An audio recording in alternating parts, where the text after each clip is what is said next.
Привет, ребята! Мы только что вернулись с офигенного классного фестиваля. Про него сегодня расскажем. Эталонное событие Франции, в принципе, всей Европе в сфере Psy-music и Psy-культуры, и культуры психоделиков, и все соответствующие ему элементы. Это был Adra Trans Festival 2024, Adra который проходил Trans Festival во Франции. 2024.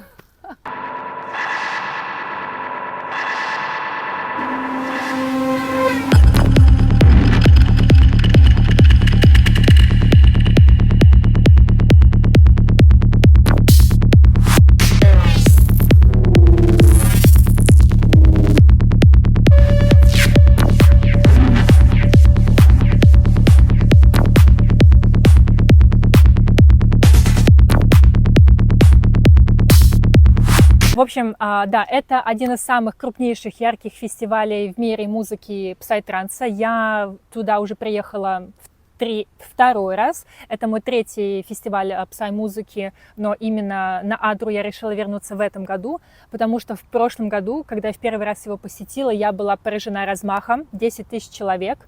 Адра идет с 2005 года, и это просто культовое событие, потому что это 4 сцены разной альтернативной музыки, где главный, конечно, упор делается на псай-трэнс музыку, но есть и драм н бейс, есть IDM, даунтемпо, ambient, боже, да все что угодно. Вообще, для любителей электронной музыки, мне кажется, это наилучшее место для того, чтобы почилить, потанцевать, быть свободным, кайфовать, и наслаждаться. Главное находиться в очень атмосфере единения и близкой, и эмпатийной. То есть мы будем дальше, вообще все видео будет посвящено тому, чем нас поразил фестиваль с точки зрения организации, экологии, этики проведения, потому что это становится все более и более значимо, когда мы говорим о мероприятиях, которые, извините, 10 тысяч человек в сельской местности, как это воздействует на местность, расскажем, что нас понравилось в плане музыки, там, про воркшопы, про семинары.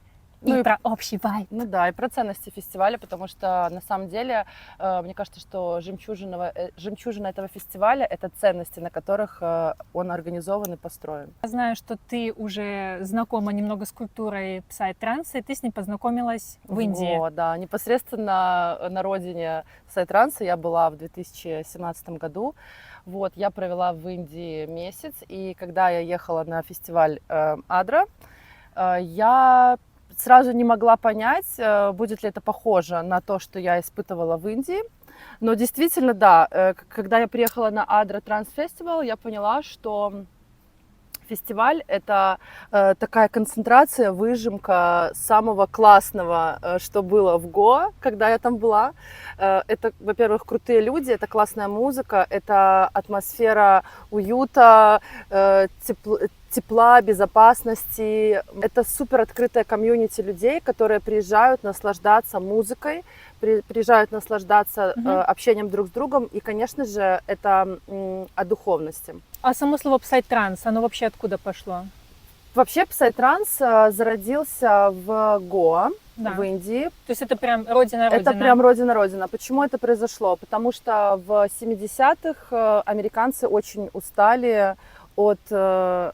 Своих хиппи, что ли? От своих хиппи, да. Они типа... Альберт Хоффман придумал ЛСД, он его открыл, и благодаря работам Тимоти Лири ЛСД, и когда он работал в Гарвардском университете, ЛСД просочилась к студентам. В массы. В массы, да. Самые восприимчивые студентские. Они открыли свое сознание, они подумали о том, что, блин, мы вообще-то и воевать не хотим, и не хотим во Вьетнам не хотим во Вьетнам, не хотим быть враждебными, не хотим вообще вредить друг другу. В изгнании хиппи думали, куда им поехать. И одним из первооткрывателей Гоа и Гоа Транса стал Гилберт Леви. Он переехал в Гоа в конце 90-х и, соответственно, сделал там первый фестиваль, потому что, в принципе, электронная музыка псай-транс, она потихонечку зарождалась вообще в Бельгии, вот, изначально. И Европа уже тогда чуть-чуть знакомилась с движением, но из-за того, что и Европа, Америка устали от хиппи. Кстати, прикольно, потому что мне моя голландская бабушка рассказывала о том, что, например, в Эйндховене хиппи, их было очень много. Они тусовались в парках, и приезжали большие пожарные машины, и их просто вымывали из парков супер большой струей воды. Вот, поэтому, в общем-то, вымыло этих ребят всех. И они подумали, ну, куда же нам ехать? И самое райское место для этого был непосредственно штат Гоа в Индии. Вот они же все, вот это про тот самый шелковый путь.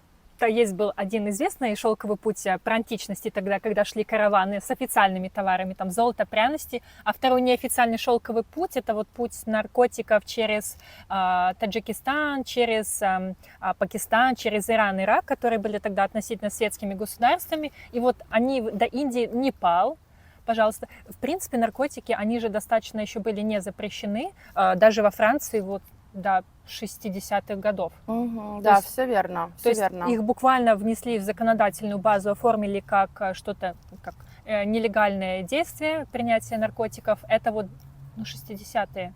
Потому что до этого все виды наркотиков были нормально легализованы, потому что еще люди не сильно разбирались в эффекте. Буквально в 90-х Гилберт Леви приехал в Гоа, организовал первый Psytrance-фестиваль. И уже с тех пор музыка развивалась, появлялось больше жанров, он становился темнее, он становился быстрее, он становился более монотонный, какой-то ритмичный. В принципе, отличие от других фестивалей, на которых я была, то, что музыка играет нон-стоп. То есть ты заезжаешь в четверг, последний день закрытия в воскресенье, музыка играет 72 часа без остановки. То есть ее слышно на всей территории кемпинга. Ты ложишься спать под драм н бейс в зависимости от того, возле какого стейджа ты поставил свою палатку, либо под драм н бейс.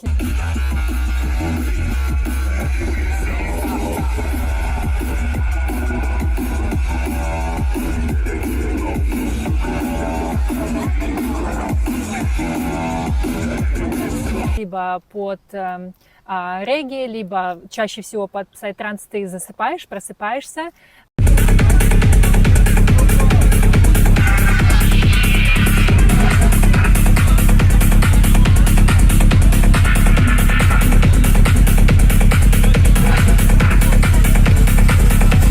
Если, как в прошлом году, поставила палатку слишком близко, твоя палатка просто вибрирует, и ты просыпаешься в 6 утра уже от вибрации псай-транса, ты идешь на сцену, ты вернулась на сцену, и, в принципе, день и ночь, они так немножко меняются местами.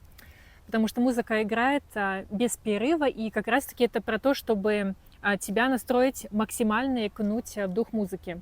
Ну и для этого, собственно, и нужны разные сцены. Их 4, да, было на фестивале. То есть главная сцена, на которой выступают главные хедлайнеры, посвящена псай-трансу. Дальше альтернативная сцена. Там был драм н бейс, там был EDM, там был даунтемпо и даб, регги, воскресенье днем играли, было очень классно, все танцевали и заряжались позитивными вибрациями, очень круто. Да, и еще сцена, где можно было релакснуть, там было много медитации, много йоги, и, соответственно, музыка была в стиле а-ля шаманских напевов. Ambient, да.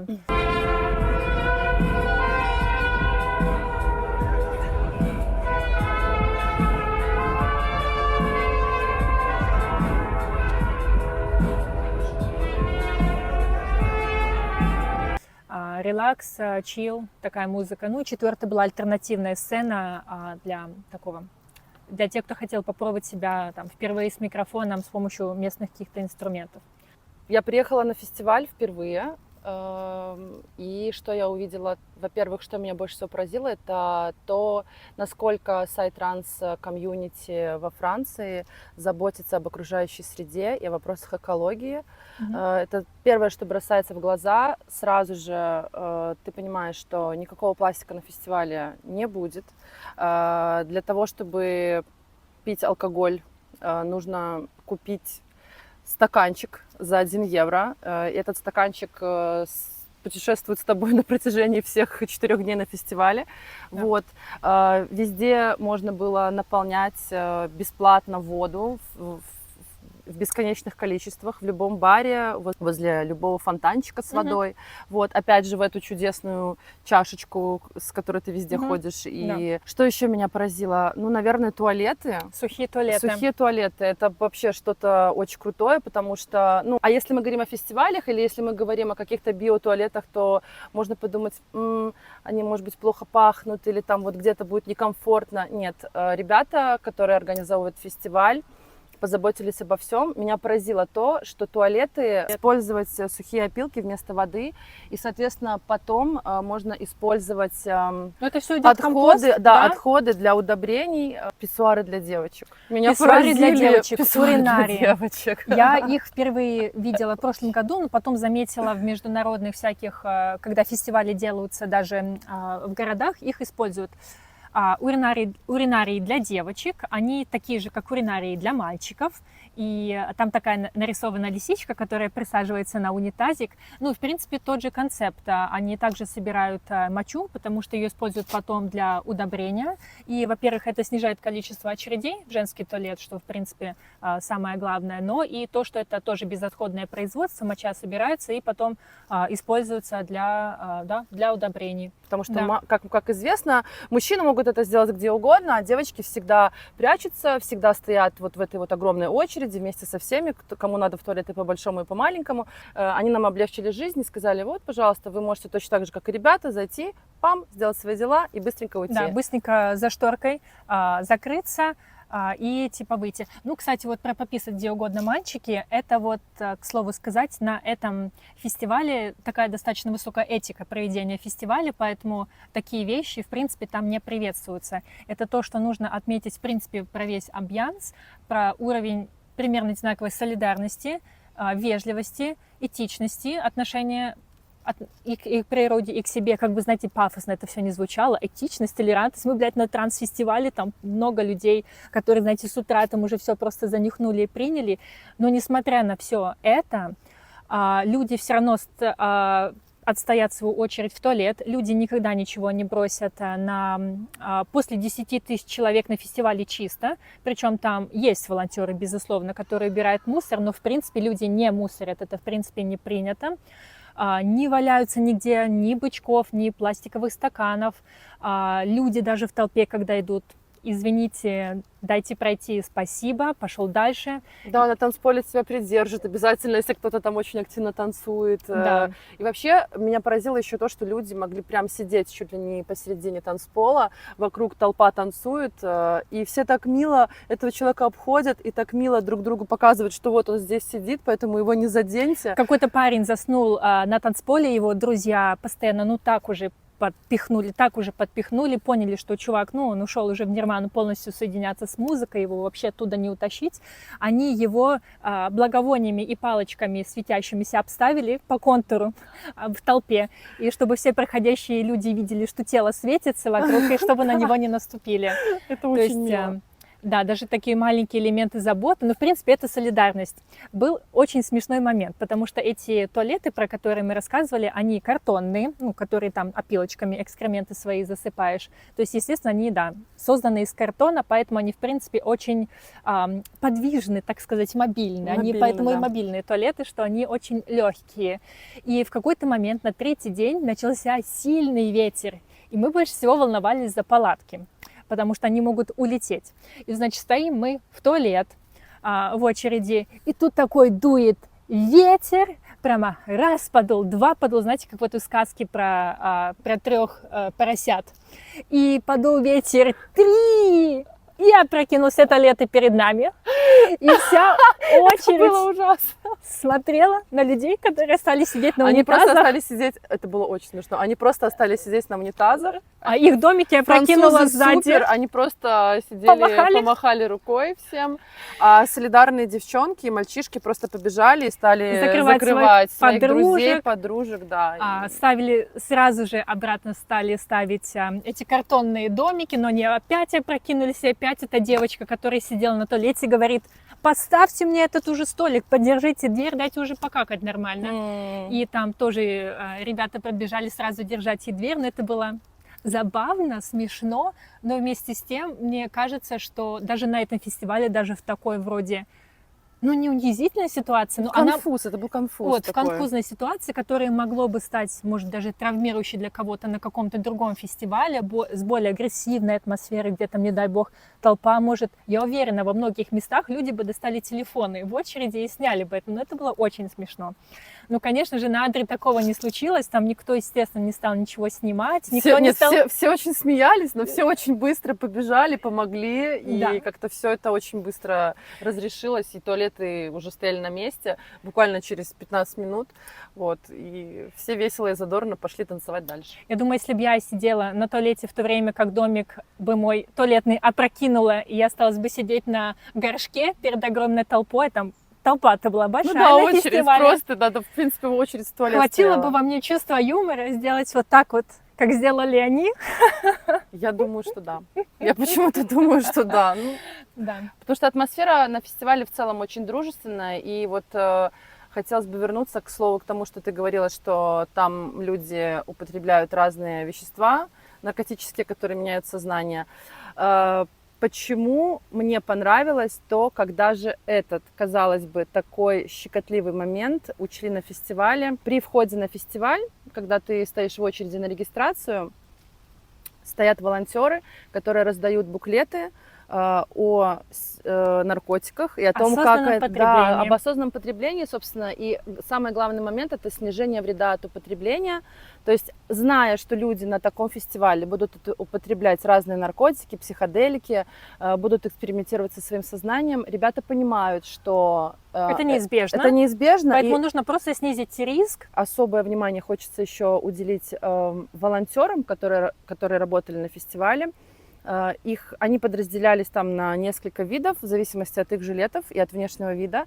И вот мне очень понравилась история о том, что это за волонтеры такие в розовых жилетах. Это просто самые милашные Да. люди. Это правда. Это девочки и мальчики, которых тренировали до фестиваля.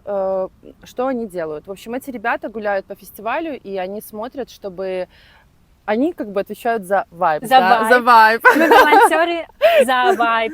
Мы про love and Да, peace да. and chill. Эти ребята ходят по фестивалю и смотрят, как себя чувствуют люди, которые находятся, может быть, под наркотическим опьянением. В измененном сознании. В измененном состоянии сознания. Они смотрят, чтобы никого не обижали, чтобы не было никакой агрессии. Они смотрят вообще, о чем говорят люди, хорошо ли они себя чувствуют, нужна кем ли нужно им присесть помощь, поговорить, да, да. нужна ли им помощь, может быть, им У нужна... кого-то бэтрипы. Может быть, им нужна водичка, может быть, их нужно вообще перевести и посадить в другое место. Да. Вот, и это очень классно, потому что они очень дружелюбные. Эмпатийные. Да, они подходят к тебе и просто спрашивают: are you okay? Да. Сова, all good, да, и ты такой: да, все классно, спасибо, и они идут дальше. Если кому-то плохо, если кто-то поранился, очень оперативно, я видела, как это происходит, очень оперативно оказывалась помощь, вот, сразу же появлялась бригада скорой помощи, где человека на носилочке помещали, если кто-то где-то там, может быть, очень слишком активно танцевал, я вот видела, человек повредил ногу, Мгм. сразу же его подхватили, сразу же его окружили вниманием, любовью, заботой, сразу же его перенесли в безопасное место. Вот. И как-то вот вся атмосфера фестиваля позволяет тебе, участнику, просто забыть вообще обо всех тревогах, обо всех каких-то опасных штучках. Ты просто такой погружаешься в музыку, погружаешься в классную погоду. Слушайте, Отдельная тема для фестиваля отдель- это луки, да? Вообще луки это офигенно. Я когда была в прошлом году, в первый раз, я была поражена. Днем, в принципе, когда ты приезжаешь днем, ставишь палатки, вот первый день, ну, люди выглядят симпатично, ну, знаете, обычно, ну, там платьица.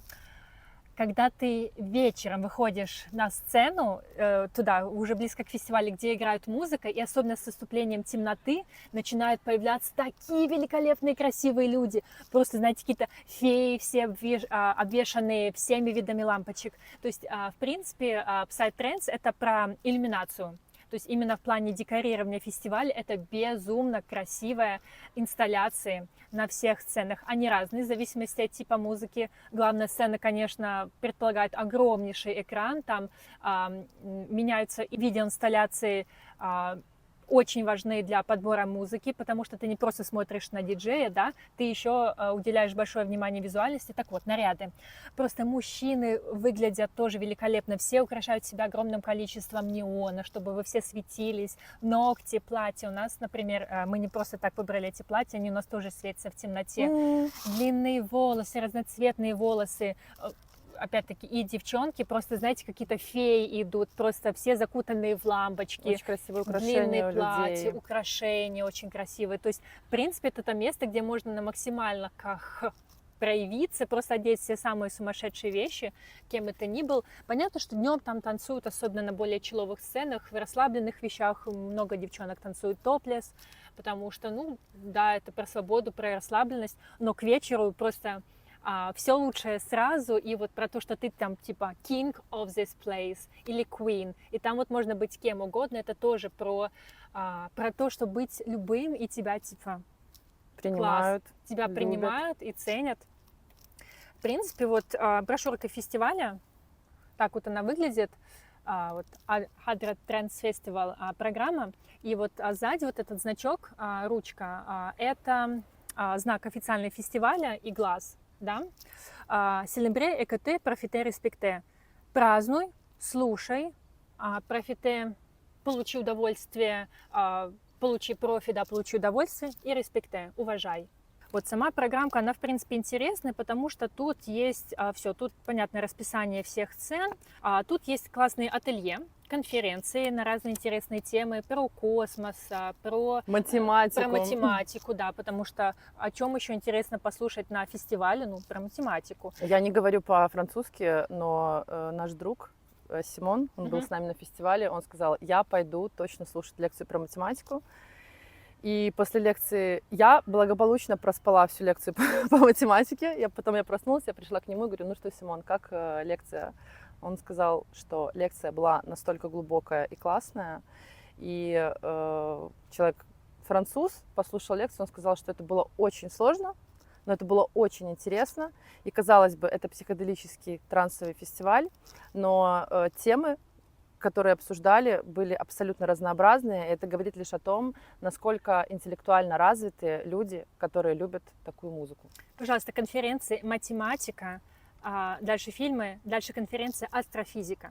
Дальше конференция по велосипеду, про то, как города должны быть сконструированы в плане урбанизма. Дальше про роль современной музыки в мире, турбо-блайнд-тесты.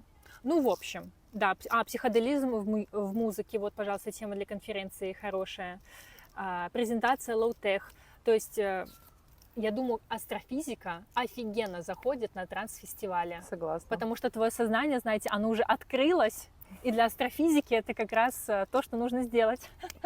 И, кстати, про астрофизику. Мы идем вечером, чувак какой-то стоит с телескопом огромным. То есть, например, ну, то есть это про то, какие разные люди туда приходят. Мы видели кольца Сатурна. И Луну. И Луну. поверхность Луны. Потому что именно в этот день было полнолуние. А насколько он сам был красивый. Он был одет в стиле стимпанк, он был в белой шубе, в классной шляпе, в цилиндре. И он стоял с этим волшебным крутым телескопом, и мы просто к нему подошли и такие, блин, можно посмотреть по телескопу? Он такой, конечно, сейчас я вам настрою, сегодня можно увидеть кольца Сатурна. Ну, в смысле, свет, мы не будем задротами, но да. это, если что, вы знаете, что мы не видим сами планеты, мы видим их отражение света. Да. Окей, типа, это то, что люди имеют в виду, когда говорят, я видел планету. Ты не видел ее планету, он не слишком далеко, это просто свет, но anyway. Я хочу думать, что я Не видела будем планету. Да. Я видела Сатурн, я видела его кольца, это было просто невероятно. В общем, чувак в белой шубе, такой с телескопом, и ты такая идешь, о боже, давай я посмотрю на Луну. Офигенно. Да. И, ну вот, и про то, какие там все-таки есть очень смешные персонажи, мы стоим с друзьями. Расскажи эту историю, когда мы стоим и на очень возвышенном духовном уровне говорим про торжество души, Про астрономию, про то, что мы только что увидели поверхность Луны. Мы просто с друзьями стоим такие близко, обнявшись, Да, знаете, это реально такие сильные моменты. Спасибо за Луну, спасибо за то, что вместе единение, Да, там да. мы другие. И тут просто врывается человек, какой-то немножечко беззубый, но абсолютно веселый, позитивный. Он просто, его голова вот так вот появляется между нами, и он такой, Wanna something? Да, типа что. Это было очень эпично, что мы просто стоим, типа, про планеты, про Сатурн, про единение, про душу, и просто, знаете, такая беззубая голова просовывается в нашу руку, такая, wanna something? На французском. На французском, да, мы такие, окей, Мы чувак, даже не успели ничего сказать, его просто унесло куда-то на главную сцену, в танец. Это было очень круто. да, это про то, что там есть очень разные люди, есть родители с детьми, особенно днем их много, ну, понятно, Для них что был вечером... сделан отдельный лагерь. Да. Его отделили, огородили. Это был лагерь для того, чтобы можно было поставить палатки людям с детьми. Соответственно, Там он меньше был, шума. да, там он был прям вот на входе в фестиваль, соответственно, чуть поодаль от сцен, от музыки. Вот, и это было очень классно, потому что мы видели очень много людей с детьми. Ну, не то чтобы Ну, очень их много. было много, Ну, их много, то хватало. есть, И да. еще очень милый момент, когда была лекция про математику, вопросы задавали лектору. И очень милый вопрос задал мальчик, наверное, ему было на вид лет 7. Вот, он задал вопрос, и ему очень классно, доходчиво и понятно лектор, молодой француз, кстати, он был PhD по математике, вот это он вел эту лекцию. Он очень мило и классно объяснил ребенку ответ на его вопрос, и все так поумилялись, порадовались, что и дети тоже принимают участие в обсуждении. Да. Вот, и еще что стоит сказать, вот хочется вернуться к теме луков. Меня, например, очень сильно поразил, да, вот это Сделаем вот это. невероятный просто, абсолютно какой-то невероятный, как мы с Симоном его назвали, peaceful samurai, какой-то мирный воин, мирный самурай. Чувак был одет во все черное, у него были красивущие длинные волосы, он их собрал в какую-то неимоверную гульку, вот, и у него был такой черный веер, вот именно точно такой же веер. Он курил вейп, и что он делал? У него были мыльные пузыри, он пускал мыльные пузыри, заполнял их дымом, а потом в абсолютно невероятном танце разделял эти мыльные пузыри на еще больше мыльных пузырей. Он это все делал, собственно, вместе вот с этим веером в красивом танце.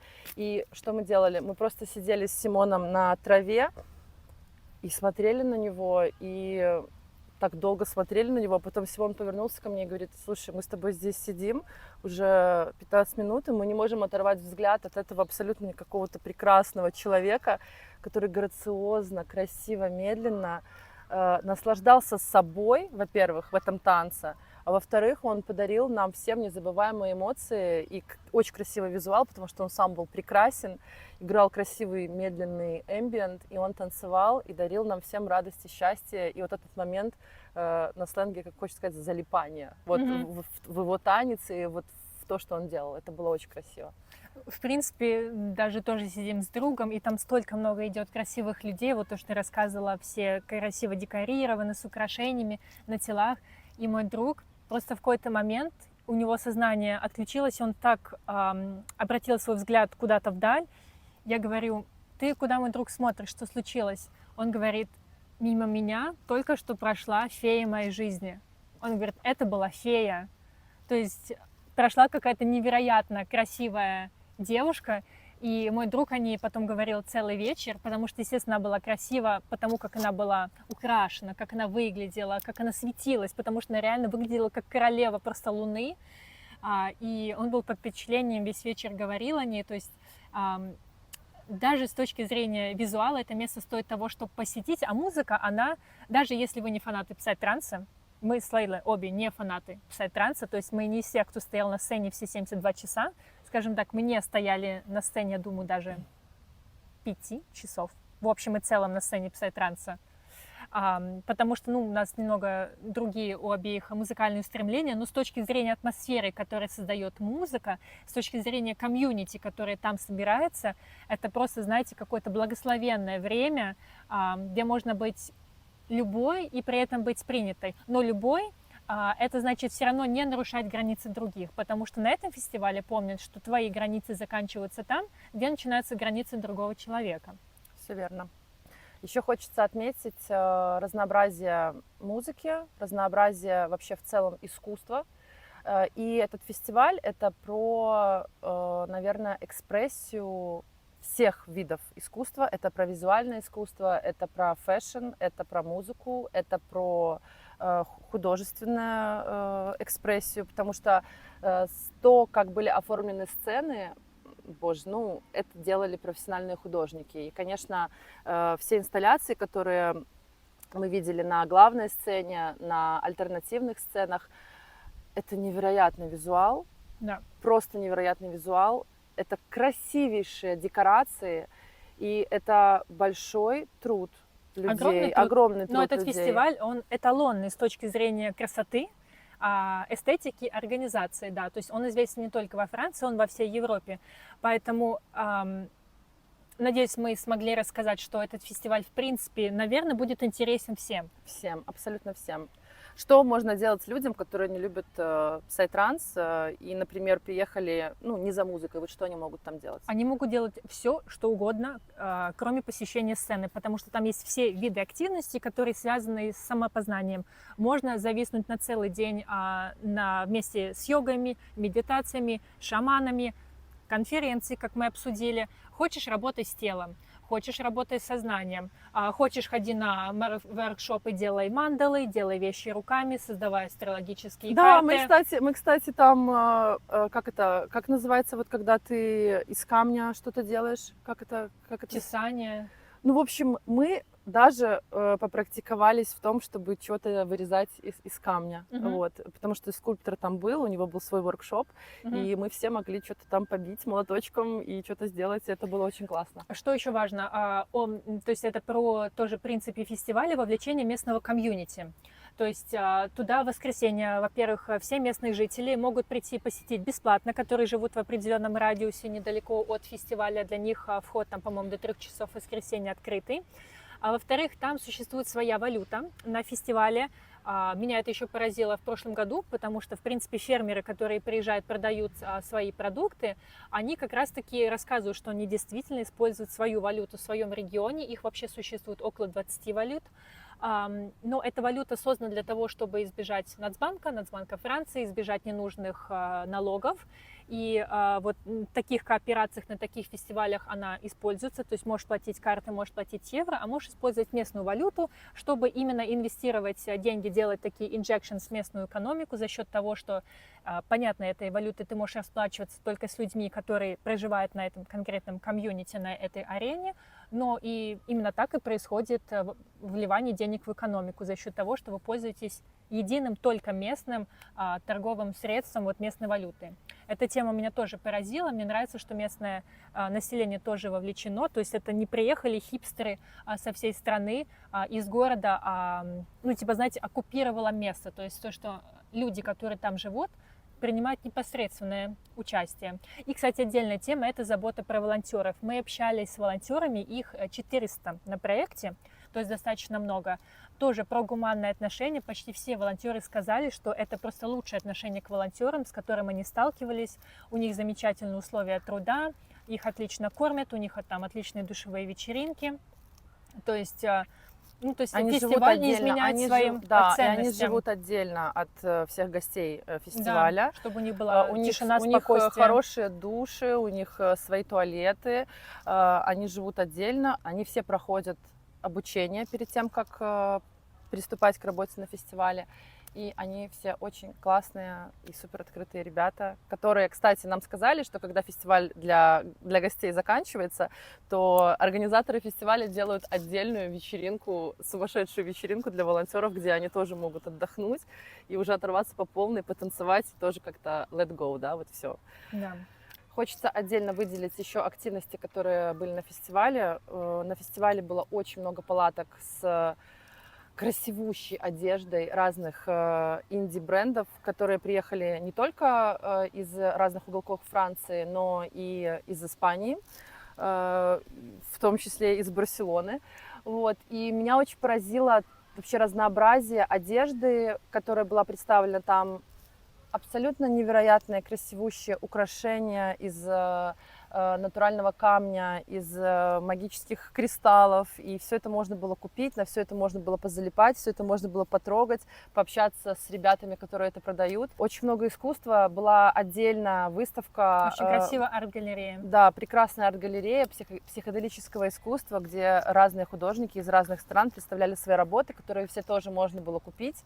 Вот, но сам факт того, что ты просто днем, ночью, когда угодно, гуляя, путешествуя по этому прекрасному фестивалю, мог прийти, посмотреть на картины, пойти чуть-чуть пошопиться. Стоит отдельно рассказать еще про фудкорт. Фудкорт — это было просто огромное разнообразие еды со всего мира, которое можно было попробовать. И еда была как для вегетарианцев, так и для мясоедов. Можно было поесть азиатскую еду, африканскую еду, кебабы, фалафели, все что угодно, на любой вкус.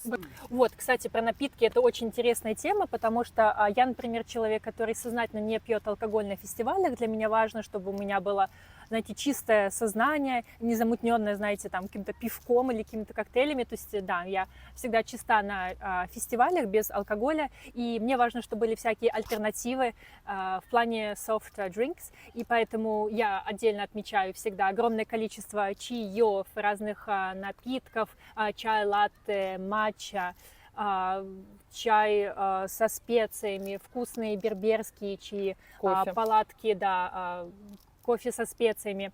Каждый может найти для себя все, что ему захочется. В общем, Лейла, если подытоживать фестиваль, это 3 эмоции, скажи мне. Это безусловная любовь, это восторг, и это, как это по-русски сказать, tranquility, это спокойствие, это погружение в дзен. И мне бы очень хотелось еще раз вернуться на этот фестиваль. Я открыла его для себя, и я буду рассказывать о нем всем. Всем. Мы вам теперь рассказали. Вы тоже можете рассказывать теперь всем. Не стесняйтесь, делитесь с людьми. Там вот кнопочка есть, нажмите ее, понравилось видео. Отправляйте друзьям, пусть они тоже знают про трансфестиваль. В следующем году все встретимся. Да, потанцуем, позанимаемся Приезжайте, йогой. Послушаем классную музыку вместе и проведем хорошее время. За друзей и за фестивали. Ура! Ура! И за классное музло.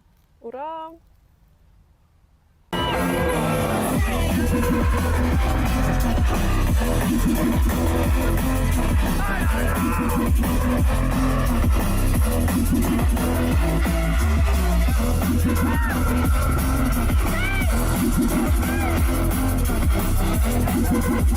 Hey!